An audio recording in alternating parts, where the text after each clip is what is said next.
Tribuners beberapa waktu lalu Menparekraf Sandiaga Uno mengunjungi kawasan Taman Nasional Komodo Nusa Tenggara Timur bersama Menteri Kesehatan atau Menkes Singapura Ong Ye Kung.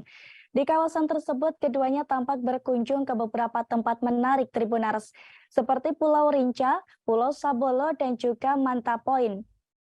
Sebagai tujuan pertama, mereka tampak mengunjungi Pulau Sabolo, Tribuners.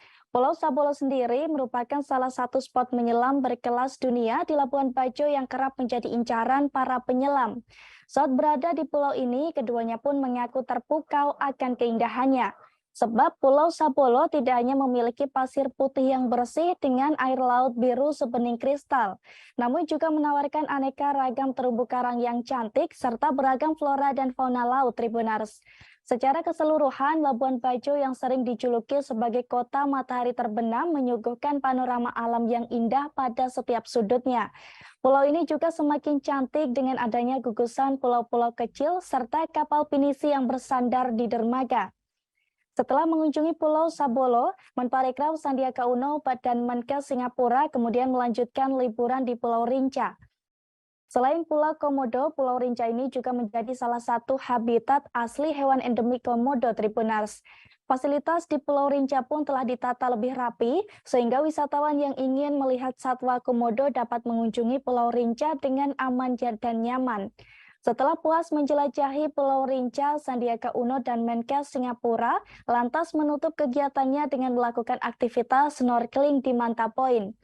Di mana Manta Point ini merupakan tempat untuk bisa bercengkrama langsung dengan satwa air langka yaitu ikan manta atau spesies ikan pari terbesar di dunia Tribuners.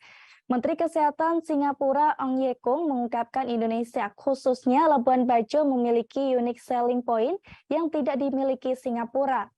Selain itu, ia juga mengungkapkan bahwa Indonesia berpotensi untuk menjadi destinasi wisata terbaik tidak hanya di Asia Tenggara, bahkan di dunia Tribuners. Diketahui sebelumnya, kunjungan Menparekraf Sandiaga Uno kali ini, selain untuk menjamu tamu kehormatan Menkes Singapura yang baru saja rampung mengikuti rangkaian KTT G20 di Bali, selain itu untuk mengimplementasikan arahan Presiden Joko Widodo untuk mendongkrak wisatawan Nusantara berwisata di Indonesia saja. Hal ini pula yang menjadi strategi pemerintah untuk mencegah terjadinya resesi yang diproyeksikan bakal menghantam dunia pada tahun 2023.